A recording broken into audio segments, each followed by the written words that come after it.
You have all of that within your digital identity, and you choose, not the company, you choose what you want to share and when. And that is the key here. That's user-centric identity. What is up, Hash Nation? Today, we have another blockchain basics topic, and this one is all about digital identity. This is a really important topic out there in the marketplace today. Many companies are trying to solve the problem of digital identity in a world where everything about our identity is on paper or in a database somewhere. So let's talk about how blockchain can be used to bring digital identity into reality. Let's hash it out.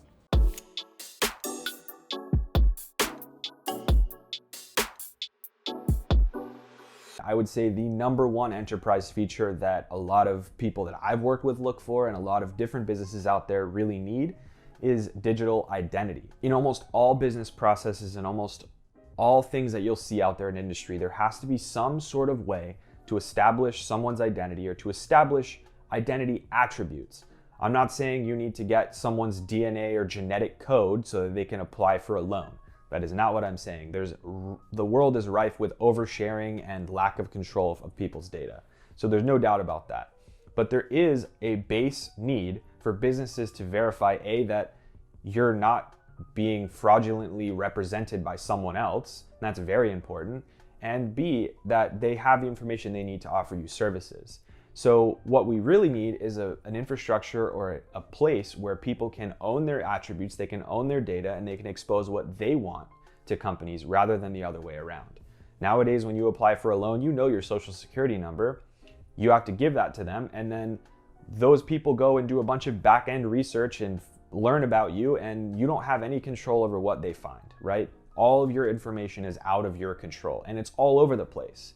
Your information, your identity is owned by other people and other businesses, and that's not the way it should be. So the way Ontology is doing this is they're giving people the ability to create their own Ontology ID, and this is algorithmically derived from their public key. And anytime they want to use this identity or they want to make an attestation on something about them, say their driving record, for example, it would check for their private key signature to make sure, hey, yeah, you own the private keys for this identity, that is you. So using something like this, you as the user own your identity information. You have all of that within your digital identity, and you choose, not the company, you choose what you want to share and when.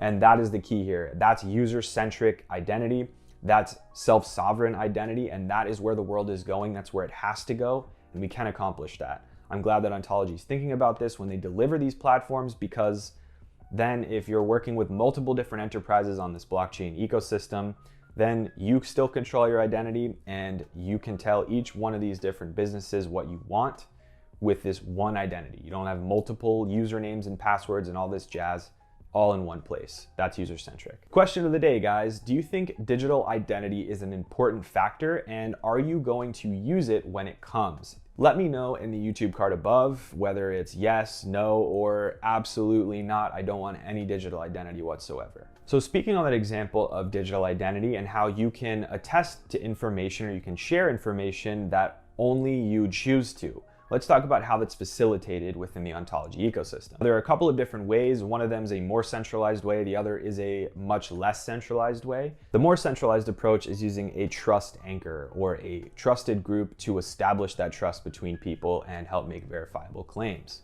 And the more decentralized way is allowing users to establish trust between each other in due course and to make attestations about someone's trustworthiness over time. So let's take examples of this using the concept of a verifiable claim. And a verifiable claim could be something about your identity. So if I wanted to prove to you that I went to Virginia Tech and I studied computer science and business information technology, and I wanted to share that with you and prove that to you that I got that degree, I'd have to make a verifiable claim. You'd want to verify that and not just take my word for it. There are a couple ways to go about this verifiable claim, and the first one is this. To do this, I would reach out to the Virginia Tech School of Science, and I would ask the dean to make a claim that, yes, indeed, I did get the degree that I say I got. So in this scenario, they could issue a claim on the Ontology network saying, yes, this guy, Forrest Hashoshi, he got that degree.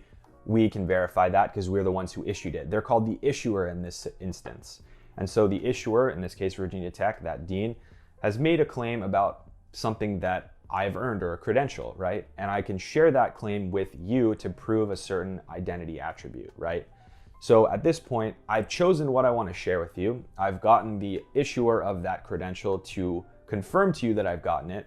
And this can be done both publicly or privately, so you can kind of protect your data. But at this point, using this structure, there's no way to really protect my identity. Maybe I don't want anyone else to know that I got that degree from this school, right? And I wanted to share it with you. That information's still pseudo-public. My identity is still tied to it. So there is a process being built for anonymous proofing and anonymous verifiable claims using zero-knowledge proofs.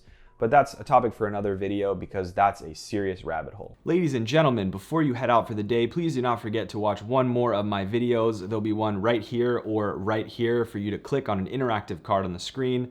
Thank you guys truly for spending time watching my content. I really do appreciate it. Have a great one. Cheers.